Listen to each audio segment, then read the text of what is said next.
Alam mo ba nanganganib kang matanggal sa eskwela? Siya pala ang scholar na nanganganib matanggal, Pugong Be a Hero may mahigpit na bilin sa kanya.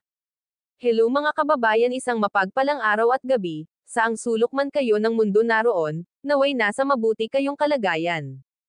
Sa upload ni Pugong Be a Hero, magkasama ang team para puntahan ang isa nilang PB scholar, na matagal na nilang hinuli-huli.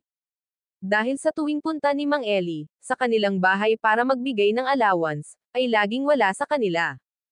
At hindi na rin ito nag-chat kay Pugong Be a Hero, kahit man lang sa pag-forward ng picture sa kanyang mga grades. Kahit may cellphone naman siya, kaya nabahala si Pugong Be a Hero sa kanya at sa mga grades niya. Kasi kung may bagsak, o kaya may problema siya, hindi nila alam kasi ni minsan hindi ito nag-chat kay Sir Paul. Kahit sinabihan na niya pa na dapat makipag-communicate sa kanya pero wala pa din. Kaya noon nakaraan pinuntahan nila Pugong Be a Hero at kasama ang team. Sa wakas nakita rin nila si Judy Ann, siya pala ang PB scholar na nganib na matanggal. Dahil sa hindi nga ito sumunod sa mga kondisyones ni Pugong Be a Hero. Sabi ni Sir Paul manghihinayang siya kung matatanggal si Judy Ann, sa pagiging PB scholar nila. May mga grades din siya na line of 7, at ang sabi ni Sir Paul si Judy Ann, nag-aaral naman, pero dapat pagsikapan niya na tumaas ang kanyang mga grades. Dahil alam ni Pugong Be a Hero, na kaya naman ni Judy Ann, china-challenge niya.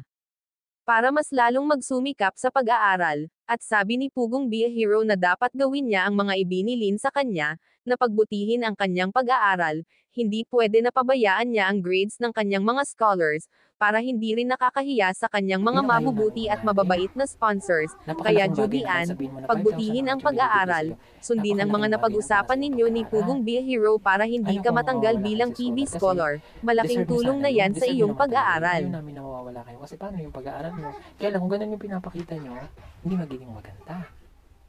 Kailangan may assurance ako. Ha?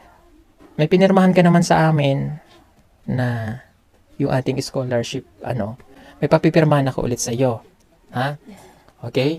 Kasabay yun nung kay Irene. Kapag nagkamali ka ulit, ang ganun yung ginawa, kasi huwag yung babaliwalain. Kasi binibigyan sa inyo as